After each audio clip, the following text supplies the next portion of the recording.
They told us from childhood that stepmothers were wicked.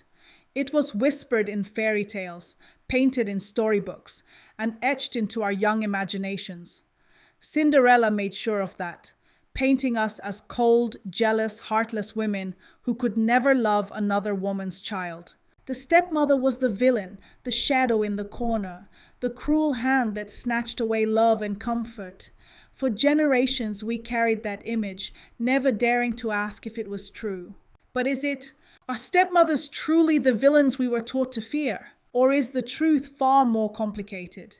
Tangled in love, sacrifice, resentment, and the unspoken battles that happen behind closed doors. Yes, some stepmothers can be harsh, even unkind. We cannot deny that, but many others are simply women doing the best they can, exactly what they would do for their own children, trying to nurture, to protect, to create family out of fragments. Yet, do we have to paint them all with the same brush? Must every stepmother wear the crown of wickedness just because a story told us so? I believe stepmothers deserve a benefit of doubt, because behind the label is often a woman with her own scars, her own hopes, her own love to give, even if the world has already written her into a role she never chose. I am a stepmother, and this is my story. When I met Coco, I knew two things. He loved women and he loved life. 4 different women, 8 children. A past as colorful as it was chaotic. I had 2 boys of my own. When we chose each other, we made a pact. Friends for life. We weren't just in love. We were merging empires, building a team of 12. I began caring for 2 of his children early on. At first it felt right, mothering them, guiding them, making space in my heart. But soon I could feel the daggers. His parents saw me as a threat. Those children weren't just family, they were their steady flow of money. And I had stepped into a battlefield of loyalties, egos, and unspoken resentments. Of all his 8 children, only 1 was focused on school. I tried to change and support them better. I know what I want for my biological children, and I wanted the same for them. I love their father, so I love them too. Coco's peace of mind is my peace of mind. So I tried extra coaching, follow-ups, encouragement, school visits. For a while they listened until Coco's sister started whispering. The others joined in. And at the center of it all, my mother-in-law.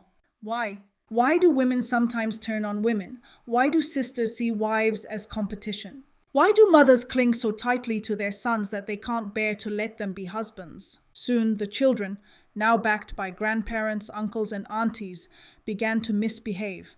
They had to be told to brush their teeth, take their baths, forget cleaning the house. I already had Ola 12 and Sola 10. Then Coco decided we must have children together. 5 rounds of IVF, 5 cycles of hope and heartbreak, until finally 1 fertilized egg. And my miracle came. Twin boys, Ty and Kenny. But miracles don't lighten loads. They add to them. My hands, already overflowing, now felt like they were drowning. Coco did nothing for Ola and Sola. And when Ty and Kenny came along, nothing changed.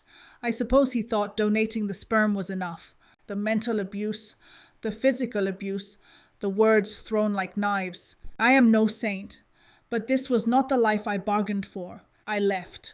We were apart for years, but somehow we found our way back. His children had scattered. I raised my 4 exactly as I had once tried to raise his. This time, no mother-in-law said a word. One sister said I was too high-handed with my kids. I told her exactly where to go. When my father-in-law died, the truths came pouring out. Coco had stepbrothers, men never allowed in their father's house, never educated, not even in a trade. They scraped by, living from hand to mouth.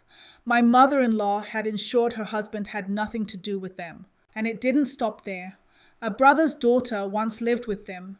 My mother-in-law claimed there wasn't enough money for her schooling, even though they were successful business owners. Education was free until post-secondary school, but still she refused. I think about my own journey. I let my stepchildren stay in my home because it is theirs. I have supported them as much as I could. And yet, I am still the bad stepmother. It's always easier to point out the speck in someone else's eye, while ignoring the log in your own. I realized that it does not matter what you do. Some people will be unhappy, and that is not on you. To make my life easier so I do not die young, I hire help from time to time to clean, cook, and complete other odd jobs in the house. I found my peace. Promise me you will find yours in the midst of whatever chaos you are going through. Do your best, leave the rest, and please live your life.